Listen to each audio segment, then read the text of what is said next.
اخلاق محمدی کا خلاصہ یہ ہے کہ آپ صلی اللہ علیہ وسلم سراپا قرآن سے اللہ تعالیٰ کا ارشاد ہے اِنَّكَ لَعَلَىٰ خُلُقٍ عَظِيمٍ، یقیناً آپ بلند اخلاق پر فائز ہیں. آخر میں اللہ رب العالمین سے دعا ہے کہ اللہ رب العالمین ہم تمام کو اخلاق حسنہ کا پیکر و مجسم بنائے. آمین ثم آمین. وآخر دعوانا الحمدللہ رب العالمین. السلام علیکم ورحمۃ اللہ وبرکاتہ. شیرین بنت چاند بادشاہ آمبو صف ثانی کی طالبہ یہ اردو میں تقریر کریں.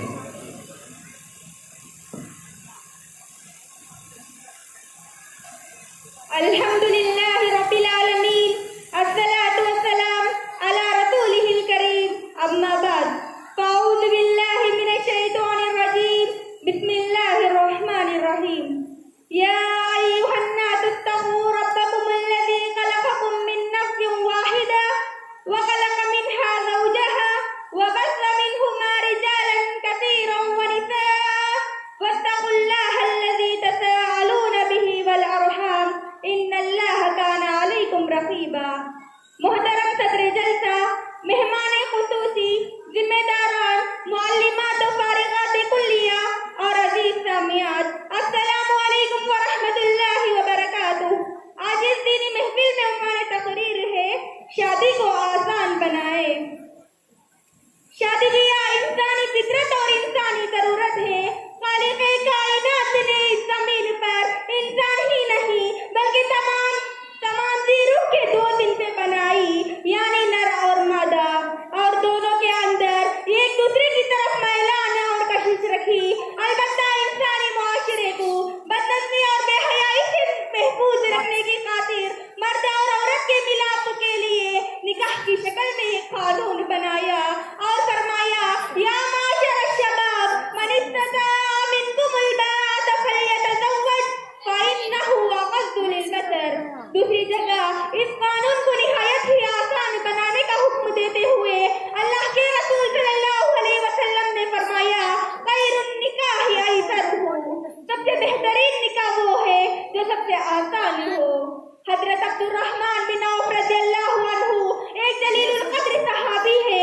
جب انہوں نے مدینہ طیبہ میں شادی کی تو اللہ کے رسول صلی اللہ علیہ وسلم کو خبر تک نہ لگی. معزز سامعات، غور کرنے کا مقام ہے کہ صحابہ کرام رضی اللہ عنہم جو اللہ کے رسول صلی اللہ علیہ وسلم سے کس قدر محبت کرتے تھے اور ان کی خدمت کا کیا جذبہ رکھتے تھے، لیکن شادی کر لی. اللہ کے رسول صلی اللہ علیہ وسلم کو خبر تک نہ لگی. جب آپ صلی اللہ علیہ وسلم کو بھی معلوم ہوا تو انہوں نے کوئی شکایت نہیں کی اور نہ ہی کسی طرح کی ناگواری کا اظہار فرمایا. اسی طرح حضرت جابر رضی اللہ عنہ نے شادی کر لی. اللہ کے رسول صلی اللہ علیہ وسلم کو خبر تک نہ لگی. آج اس کے برعکس شادی کو اس قدر رسم و رواج اور تکلفات و خرافات کے بندھنوں سے جکڑ دیا گیا ہے اور اسے اس قدر مشکل بنا دیا گیا ہے کہ عام آدمی کے لیے مشکل تر ہوتی جاتی ہے. آج شادی اور اس کے بے جا رسومات جیسے منگنی کی رسم، جہیز، بارات، منہ دکھائی، مہنگے دعوت نامے، مہنگے شادی ہال یا ہوٹل اور ان کا ڈیکوریشن، ویڈیوگرافی، ان جیسی درجنوں رسموں کو پورا کرنے کے لیے آدمی پانی کی طرح پیسہ بہاتا ہے. مالی حیثیت میں کمزور ہونے کے باوجود ان غیر ضروری کاموں کو انجام دینا ضروری سمجھتا ہے تاکہ لوگ اسے کسی سے کم نہ سمجھے اور سماج میں اس کی ناز اونچی رہے. اس لیے وہ اپنی جائیداد فروخت کر دیتا ہے یا اسے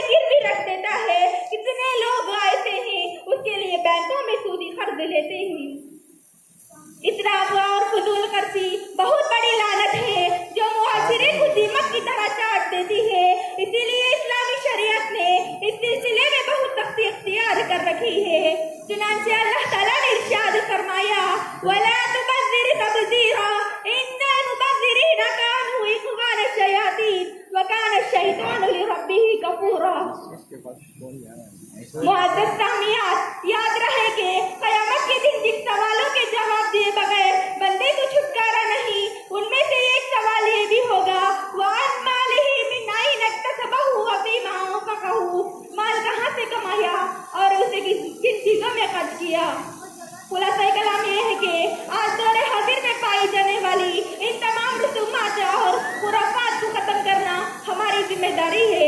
آخر میں اللہ تعالیٰ سے دعا ہے کہ اللہ تعالیٰ ہم تمام کو اسلامی شریعت کے صحیح قوانین کو جان کر اس پر عمل کرنے کی نیک توفیق عطا فرمائے، آمین۔ وآخر دعوانا الحمدللہ رب العالمین۔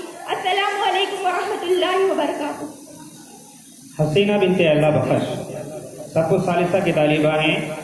یہ حقوق الزوج علی زوجہ بالاسلام اس عنوان پر عربی میں تقریر کریں گے۔ الحمد لله الذي بث الذرية من آدم وحواء، والصلاة والسلام على الرسول الذي بين حقوق المرأة والزوج توزيعا، أما بعد، فقال الله تبارك وتعالى في القرآن المجيد والفرقان الحميد: أعوذ بالله من الشيطان الرجيم، بسم الله الرحمن الرحيم. فالصالحات قانتات حافظات للغيب بما حفظ الله. أيها الرئيس الحفلة والضيوف الكرام والمنتظمين وأساتذتي الأعزاء وأخواتي في الله، أريد أن أخطب أمامكن خطبة وجيزة حول موضوع حقوق الزوج على الزوجة في الإسلام. إن المرأة مقدسة ومحترمة في الإسلام، وحياة الرجل بغير المرأة الناقصة، وقد اعتبر الإسلام أسرة كمؤسسة تقوم على شركة بين اثنين وهما الرجل والمرأة، وجعل الإسلام لكل من الشريكين على صاحبه حقوق وواجبات، وحث كل من الشريكين أن يؤدي ما عليه وأن يعفو عن طرف الثاني عما يحدث من تقصير أحيانا، وإلا فسدت الحياة وفقدت السعادة. الزوج يملك الزوج بكونه قواما على المرأة. إن كانت المرأة متصفة بالتقوى والإيمان فكانت الحياة حسنة، وإن كانت سيئة الخلق لفسدت. إن حق الرجل على المرأة عظيم، بين النبي صلى الله عليه وسلم عظمته بقوله: والذي نفس محمد بيده لا تؤدي المرأة حق ربها حتى تؤدي حق زوجها. وحث النبي صلى الله عليه وسلم على أنها تجتهد في طاعته، لأن طاعته من موجبات الجنة. قال النبي صلى الله عليه وسلم: إذا صلت المرأة خمسها وصامت شهرها وحفظت فرجها وأطاعت زوجها قيل لها: ادخلي الجنة من أي أبوابها شئت. فتأملي أيتها المسلمة كيف جعل النبي صلى الله عليه وسلم طاعة الزوج من موجبات الجنة كالصلاة والصيام. ويؤكد الإسلام على المرأة أن تطيعه كاملا، وأن تجعل فلاحه فلاحها وفرحه فرحها وحزنه حزنها، مثل ما كانت تعمل صحابيات نبينا صلى الله عليه وسلم، وكنا يطيعن أزواجهن ويقمن معهم في كل مصيبة. فالواجب على المرأة أن تعامل زوجها بالسمع والطاعة وتجتنب معصيته، فإن في طاعته طاعة الله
تجتهد في القيام بها، وحق القيام أن تخذ الترف عن تقصير زوجها وفي حقها، فإنه بذلك تدوم المودة والرحمة وتصلح البيوت ويصلح المجتمع بصلاحها.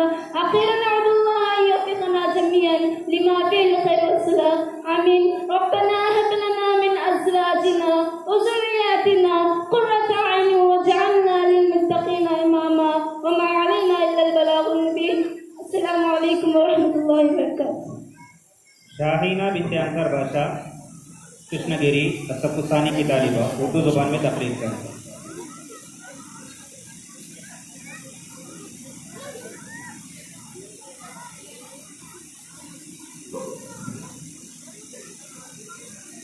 الحمدللہ رب العالمین، الصلاۃ والسلام علی رسولہ الکریم، اما بعد.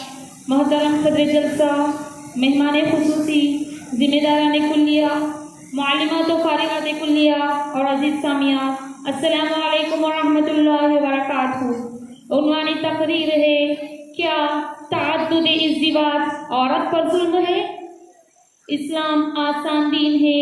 اسلام اپنے پیروکار کے لیے ہر میدان میں آسانی چاہتا ہے، اور اگر پیروکار کسی چیز کا طلبگار ہے، اس کو اپنانے سے اس کے لیے کسی گناہ سے بچنے کا امکان ہے اور اس کی ذمہ داری ادا کرنے کا دعوے دار ہے، تو اسلام اس کو اس بات کی اجازت دیتا ہے کہ وہ اپنی خواہش کو پورا کرے، بشرطے کہ وہ شرعی حدود سے تجاوز نہ کرے. مثلا اسلام میں مرد کو جو صاحب استطاعت ہو ایک سے زائد نکاح کرنے کی اجازت دی گئی، جیسا کہ اللہ تعالیٰ کا فرمان ہے: وَإِن خِفْتُمْ أَلَّا تُقْسِطُوا فِي الْيَتَامَىٰ فَانكِحُوا مَا طَابَ لَكُم مِّنَ النِّسَاءِ مَثْنَىٰ وَثُلَاثَ وَرُبَاعَ فَإِن خِفْتُمْ أَلَّا تَعْدِلُوا فَوَاحِدَةً أَوْ مَا مَلَكَتْ أَيْمَانُكُمْ. اسلام دین فطرت ہے، اس لیے اس نے انسان کے تمام فطری تقاضوں کو پورا کرنے کی تاکید کرتا ہے. ہر عورت چاہتی ہے کہ اس کا بڑا خاندان ہو، چاہے اس میں کتنی بھی دیورانی ہو یا جیٹھانی، وہ ان کے ساتھ مل جل کر رہ جاتی ہے اور اپنے جتنے بھی بچے ہو وہ ان سے محبت سے پیش آتی ہے. اگر وہی اپنے شوہر کی دوسری بیوی یا شوکت کا معاملہ آتا ہے تو غصے میں بھڑک اٹھتی ہے، بے قابو ہو جاتی ہے اور اپنے شوہر سے لڑنے جھگڑنے لگتی ہے. حالانکہ صحابیات میں ایسی بھی مثالیں ملتی ہیں جو اپنے شوہروں کو دوسری شادیاں بذات خود کرواتی تھی. جب ہم اپنے معاشرے کا جائزہ لیتے ہیں تو معلوم ہوتا ہے اگر کوئی انسان 2 یا 3 شادیاں کر لیتا ہے تو اسے حقیر نگاہ سے دیکھتے ہیں. میں یہ نہیں کہتی کہ تمام خواتین اسی طرح کی ہیں، بلکہ چند عورتیں ایسی بھی موجود ہیں جو اپنے شوہروں کو دوسری شادی کرنے کی اجازت دیتی ہیں. اب سوال یہ پیدا ہوتا ہے، اسلام ایک سے زائد نکاح کرنے کی اجازت کیوں دیا؟ صرف اس وجہ سے کہ وہ انسانی سماج کو پاکیزہ اور صاف ستھرا دیکھنا چاہتا ہے. فسق و فجور، بدنگاہی اور بدکاری اسلام کی نگاہ میں ناقابل معافی جرم ہے. وہ کسی بھی مرد یا عورت کے لیے یہ خطرات برداشت نہیں کر سکتا کہ وہ ناجائز جنسی تعلقات سے اپنے دامن کو آلودہ کرے. معزز سامعات، آج ہمارے معاشرے میں جگہ جگہ بیوہ و مطلقہ خواتین کی کثرت پائی جاتی ہے اور وہ بے گھر ہوتے ہیں. چند مرد ایسے بھی ہیں کہ وہ سوچتے ہیں ان عورتوں سے نکاح کر لیں تاکہ ان عورتوں کا سہارا بن سکے، لیکن وہ لوگوں کی طعنہ کی وجہ سے ایسا نہیں کرتے. اگر اب خود عورتیں اپنے شوہروں کو شوق دلائیں گی اور نیکی کی طرف ابھاریں گی تو انشاءاللہ شوہر سے پہلے اللہ ہم سے راضی ہو جائے گا اور وہ ہم سے خوش ہو جائے گا. آج ہم یہ سمجھتے ہیں اگر شوہر دوسری شادی کر لے تو وہ ہم سے دور ہو جائے گا اور ہمارا نان و نفع کم کر دے گا، اس لیے اپنے شوہر کو دوسری شادی کرنے سے منع کرتی ہے. حالانکہ انسان جب ماں کے پیٹ میں 4 ماہ کا ہو جاتا ہے تو فرشتہ اللہ کے حکم سے اس کی تقدیر میں 4 باتوں کو لکھ دیتا ہے. اس میں سے ایک اس کا رزق بھی ہے. ہر انسان کو جتنا رزق اس کی زندگی میں ملنا ہے اتنا مل کر ہی رہے گا. یہ اللہ تعالیٰ کا وعدہ ہے، اللہ کا وعدہ کبھی جھوٹا نہیں ہوتا. اب آئیے دیکھیں ایک سے زائد نکاح کرنے کی حکمتیں کیا ہیں. انسانی زندگی یا انسانی سماج کو زناکاری جیسے سنگین جرم سے بچانے کے لیے اسلام نے بوقت ضرورت ایک سے زائد نکاح کرنے کی اجازت دی.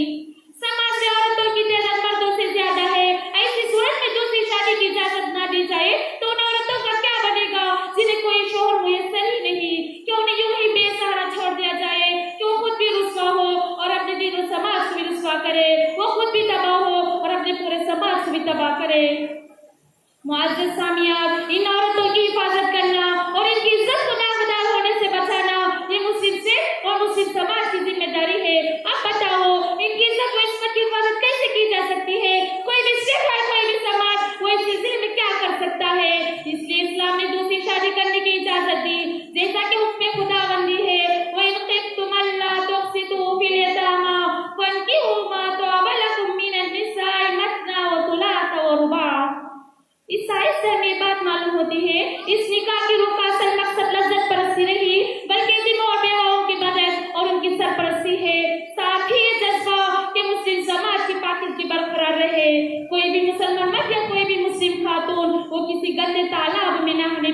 دور نہ ہو۔ خلاصہ کلام یہ ہے، دوسری شادی عورت پر ظلم نہیں۔ اگر کوئی مرد دوسری شادی کرے یا کرنا چاہے تو اسے حقیر نہ جانے، چاہے وہ ہمارا بھائی، بیٹا، اپنا شوہر ہی کیوں نہ ہو۔ اگر ہم دوسری شادی کرنے کے مخالف ہوئے تو سمجھ لو کہ ہم اللہ تعالیٰ کی نافرمانی کر رہے ہیں۔ آخر میں اللہ تعالیٰ سے دعا ہے کہ اللہ تعالیٰ ہم تمام خواتین کو جو کچھ اسلامی قوانین ہیں اسے بخوشی تسلیم کرنے والے بنائے، آمین۔ السلام علیکم ورحمۃ اللہ وبرکاتہ۔ شائستہ بنت رحمت اللہ بنگلور اساتذہ ثالثہ کی طالبہ تربیت اولاد اور ہماری ذمہ داریاں کے عنوان پر تقریر کریں گے۔ نحمده ونصلي على رسوله الكريم، أما بعد، فأعوذ بالله من الشيطان الرجيم، بسم الله الرحمن الرحيم، يا أيها الذين آمنوا قوا أنفسكم وأهليكم نارا۔ صدر جلسہ، مہمان خصوصی، ذمہ داران کلیہ، فارغات کلیہ، معزز سامعات، السلام علیکم ورحمۃ اللہ وبرکاتہ۔ آج اس جلسے میں عنوان تقریر ہے تربیت اولاد اور ہماری ذمہ داریاں۔ اللہ تعالیٰ نے جس خاص کام کی صلاحیت عورت کے اندر ودیعت کیا ہے وہ ہے تربیت اولاد۔ عورت یہ کام مرد سے 1000 درجے بہتر طور پر انجام دیتی ہے۔ معزز سامعات، دیکھیے کسی بھی قوم کا قیمتی سرمایہ بچے ہوا کرتے ہیں۔ اس وقت تو وہ گود کا کھلونا ہے، مگر آگے چل کر وہی مستقبل کے معمار بنیں گے۔ ان کے کندھوں پر قوم کی ذمہ داری ہوگی تو وہ اس بار عظیم کو بہت اچھی طرح سے اٹھا سکیں گے۔ یہ بھی یاد رکھیں کہ ماں کی گود بچے کی پہلی درسگاہ ہے، یہی سے بچے کے اچھا یا برا بننے کی بنیاد پڑتی ہے، یہی سے اس کے دل و دماغ میں ایسے نقوش ابھرتے ہی جو آخری عمر تک اس کا ساتھ دیتے ہیں۔ اس لیے بچوں کو کفر و شرک سے نفرت، توحید سے محبت، ایثار و قربانی، خدمت خلق اور وطن سے دوستی کا جذبہ پیدا کرنا بھی ان کی ذمہ داری ہے۔ تربیت کے سلسلے میں تو ہمیں صحابیات کے مختلف واقعات ملتے ہیں۔ ان میں سے 2 صحابیات کے واقعات کو میں آپ لوگوں کے سامنے ذکر کروں گی انشاءاللہ۔ ام سلیم رضی اللہ تعالی عنہا اہل ایمان میں سے ایک تھی جو صاحب کردار صحابی رسول تھی، نہایت ہی نیک تھی کہ ان کے شوہر کا انتقال ہو گیا۔ لوارثین میں عوام رضی اللہ عنہ بیوی اور ایک چھوٹا سا بچہ رضی اللہ عنہ موجود تھے۔ نیک والدہ کے بارے میں آتا ہے کہ انہیں انس رضی اللہ عنہ کی دینی تعلیم و تربیت کے بارے میں بہت فکر ہوا کرتی تھی۔ بیٹے کی تعلیم و تربیت کے بارے میں سوچ کر اس عالم ان کے ذہن میں ایک ہی بات آیا کرتی ہے، اور وہ یہ کہ بیٹے کی تعلیم و تربیت کے لیے دربار نبوی صلی اللہ علیہ وسلم میں حاضر کر دیا جائے۔ چنانچہ وہ اپنے بیٹے انس رضی اللہ عنہ کو لے کر دربار نبوی صلی اللہ علیہ وسلم میں حاضر ہوتی ہے اور فرماتی ہے، اے اللہ کے رسول صلی اللہ علیہ وسلم، میری خواہش ہے کہ انس رضی اللہ عنہ کی دینی تعلیم اور تربیت مثالی ہو، اس لیے آپ اپنی صحبت اور خدمت کر کر بچے اور ان کے لیے دینی اور دنیاوی مصلحت کے سلسلے میں ان کے لیے دعا فرمائیں۔ تو آپ صلی اللہ علیہ وسلم نے ام سلیم رضی اللہ تعالی عنہا کے خلوص جذبات کی تقسیم فرماتے ہوئے ان کی درخواست کو قبول فرمایا اور آمدی کا اظہار فرمایا۔ اسی طرح اسماء رضی اللہ تعالی عنہا نے بھی اپنے لخت جگر عبداللہ بن زبیر رضی اللہ عنہ کی تربیت بہت بہترین طریقے سے کی ہے۔ وہ اپنے بیٹے عبداللہ سے کہتی ہے، اے عبداللہ، تم اپنے بارے میں خوب اچھی طرح سے جانتے ہو، جو جی میں آیا کرو، مگر میری بات غور سے سنو۔ اگر تم سمجھتے ہو کہ تم حق پر ہو اور لوگوں کو حق کی طرف دعوت دیتے ہو تو تم اسی طرح صبر سے کام لو، جس طرح تیرے جھنڈے کے نیچے تیرے ساتھیوں نے صبر کا پیکر کر کے جانے کی عادت سوچ کیا۔ اگر تم نے دنیا کو اپنا مقصد بنا لیا تو تم بہت برے انسان ثابت ہو گئے، تباہ و برباد ہو جاؤ گے۔ بیٹے نے عرض کیا، اے اماں جان، آج مجھے لازم القتل کر دیا جائے گا۔ والدہ نے ارشاد فرمایا، حجاج بن یوسف کے آگے تیرا تسلیم خود کرنے سے کئی درجہ بہتر ہے کہ تم جامع شہادت نوش کرے، ورنہ بنو امیہ کے سرکش لوگ تمہیں اپنا کھلونا سمجھ کر اپنا دل بہلائیں گے۔ والدہ نے ارشاد فرمایا، قتل ہو جانے کے بعد بھلا کس چیز کا ڈر باقی رہ جاتا ہے؟ جب بکری صبح ہو جاتی ہے تو اس کے گوشت کو سلاخوں میں لگا کر آگ پر رکھ دیا جائے تو اسے کوئی تکلیف نہیں ہوتی۔ معزز سامعین، دیکھیے صحابیات نے اپنے اولاد کی کتنی بہترین تربیت کی ہے، اور ایک ماں ہونے کا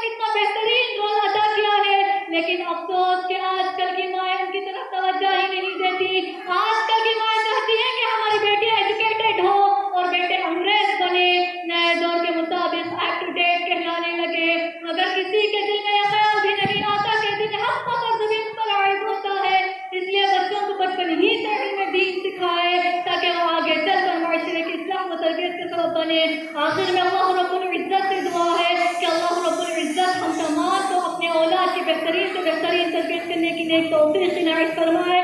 آمین. وما علینا الا البلاغ المبین. السلام علیکم ورحمۃ اللہ وبرکاتہ. مبارک سلطانہ بنت اللہ بخش کولا صف ثانی کی طالبہ ہیں. مغربی تہذیب اور ہمارے نوجوان کے عنوان پر اردو میں تقریر کریں گے.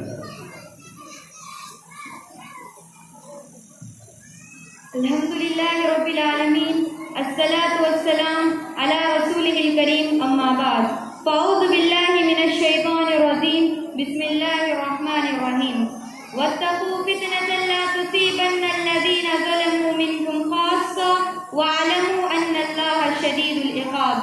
محترم صدر جلسہ، مہمان خصوصی، ذمہ داران کلیہ، معلمات و فارغات کلیہ اور عزیز سامعات، السلام علیکم ورحمۃ اللہ وبرکاتہ.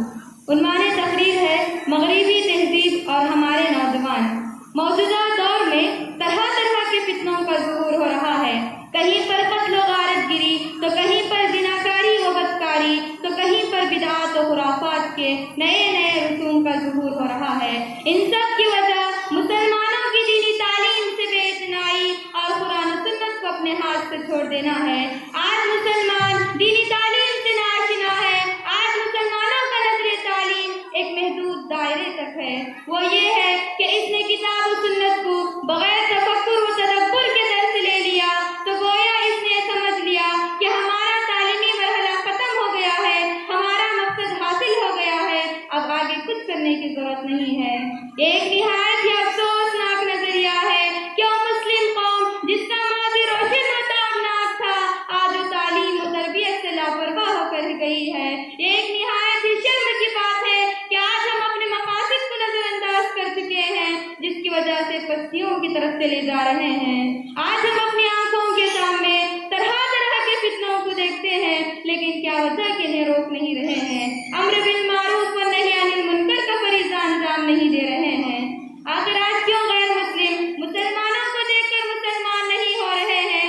اگر ہم اس کی وجہ تلاش کریں تو ہمیں اس کی وجہ دکھائی دے گی. وہ یہ ہے کہ آج ہم نے خود اسلام پر مکمل طریقے سے عمل نہیں کیا، بلکہ جو من میں آیا اس کو کیا اور جو چاہا اس کو چھوڑ دیا. آج ہماری باتوں میں کوئی اثر نہیں ہے. اس کی سب سے بڑی وجہ یہ ہے کہ آج ہم جو کہتے ہیں اس پر خود عمل نہیں کرتے، جبکہ اللہ رب العالمین کا فرمان ہے یا ایھا الذین آمنوا لم تقولون ما لا تفعلون. اے ایمان والو، تم وہ بات کیوں کہتے ہو جو تم نہیں کرتے.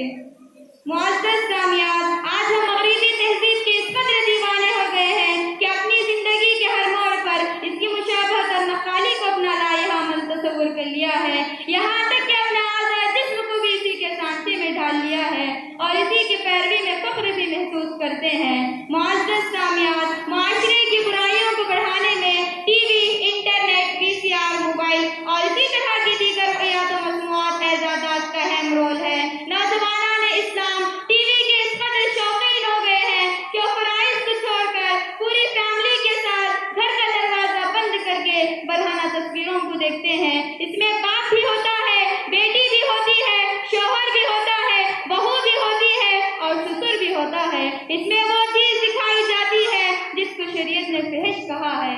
ہاں، اس ٹی وی اور دیگر ایجادات نے مسلمانوں کے عقل پر پردہ ڈال دیا ہے. مسلمان ان برہنہ تصویروں سے لطف اندوز ہوتے ہیں اور اس کی تہذیب میں اپنے آپ کو رنگنے کی فکر میں لگے ہوتے ہیں. الغرض، نوجوانوں کے ناپاک اور حیاسوز کارناموں نے اسلام کے صاف و شفاف چشم حیا کو گدلا کر کے رکھ دیا ہے. جن نوجوانوں کی حالت ہو تو بھلا کیسے ترقی کر سکتے ہیں؟ جس قوم کے نوجوانوں کی پوزیشن ہو تو ان سے اچھے مستقبل کی امید کیسے کر سکتے ہیں؟ اے امت محمدیہ کی عورتوں، ہوش میں آ جاؤ. اپنے اسلاف کی طرح تم بھی آنے والی نسلوں کے لیے بہترین نمونہ بن جاؤ اور قرآن کی پکار لا تقنطوا من رحمت اللہ کو بغور سنو. ادخلوا فی السلم کافہ کا مجسمہ بن جاؤ. وانتم العالون ان کنتم مؤمنین کا تاج اپنے سروں پر رکھ لو. علین میں داخلے کی اجازت مل جائے گی، ورنہ جہنم حل من مزید کا نعرہ لگاتی رہے گی. اور اگر ان الذین یستکبرون عن عبادتی کی گندگی میں لت پت ہو گئے تو سیدخلون جہنم داخلین کے دلدل میں دھسا دیے جاؤ گے.